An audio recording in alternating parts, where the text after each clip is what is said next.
Hello, I'm Rick Sheets of rdsheetsblog.com.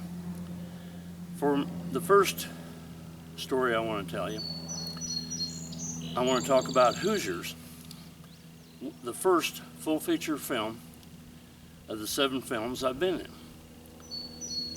Hoosiers was about molded kinda around a team that was in Indiana in the early 50s, and it was Milan, and it was a very small school that had a basketball team, and they kept winning games and got into all the finals and finally went to the state and won.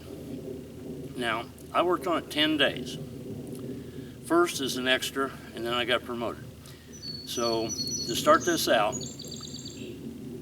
I kept calling the film company, and finally I got a chance to audition for a speaking part.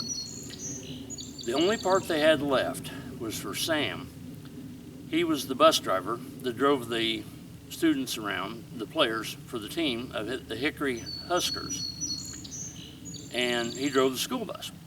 So I got the audition, I went out there, they were on the other side of Indianapolis, and they said, okay, Sam is the bus driver, you're the bus driver, and you have a wreck. And there's a kid right there on the ground, bleeding, hurting. Go to him. So it was all improvisation. So I did it, and I come away from it, and they said, well, we'll call you if we need you, which is pretty much what they say. Well, the more I thought about it, I thought, I screwed up that audition. There's a lot of people that screw up their first audition, and I thought, I'm one of them. And that was a real long trip, all the way around 465, and then back to my home. So I didn't get it.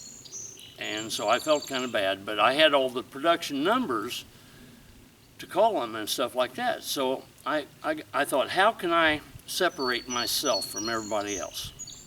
Sometimes being different than everybody else can be a real wonderful thing. If you're like everybody else, then you can be replaced easily. So I thought, I know, I'll call them up. So I called up the production company and I said, the team, the Hickory Huskers, what are the school colors? And she said, maroon and gold. Well, the high school I went to was blue and white. And I'm sure most of you that have went through high school and college and everything else, you have school colors. And since this was a sports film, I tried to make myself fit in with their sports. So I thought, I'll look for a sweater. I'll go to Goodwill, Salvation Army, things like that. Because a lot of period pieces go there to find clothes. Like 8 Men Out, Hoosiers, those, I was in both of those, and they have some of the older clothes, and they go all over looking for stuff. So finally, in one of the Goodwills, there's several within driving distance. One of the Goodwill stores, I found a gold sweater. Well, it's basketball. It's in the fall.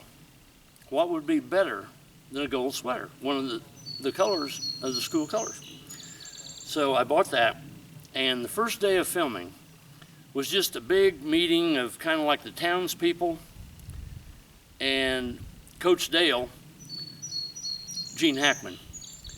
He was up at the podium and he was kind of giving a speech to the town people saying, I'm so-and-so, you're going to be your coach this year at basketball, and I'm this and I'm that, and just talking about stuff to the townspeople, the people that would come to the games, the people that have sons in the team, stuff like that. So I walked in there my first day of filming. I was excited. I ended up, they just kind of put you in and said, here, go here and go there. And I sat there, and I was sitting right next to an elderly man and woman. Well, if you're going to sit somewhere in a crowd, it's a good idea to be next to somebody that's cheery or, moves around, they're happy, they're interested, they're this, that, and the other.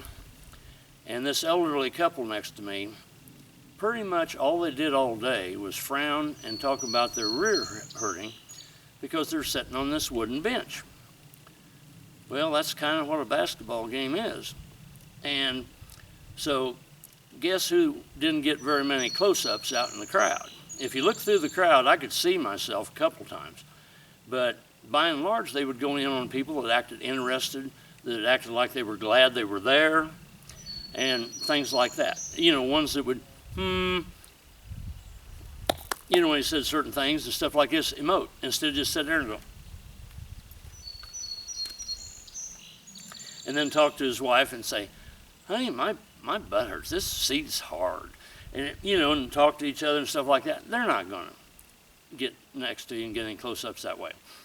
So I learned then not to do something like that.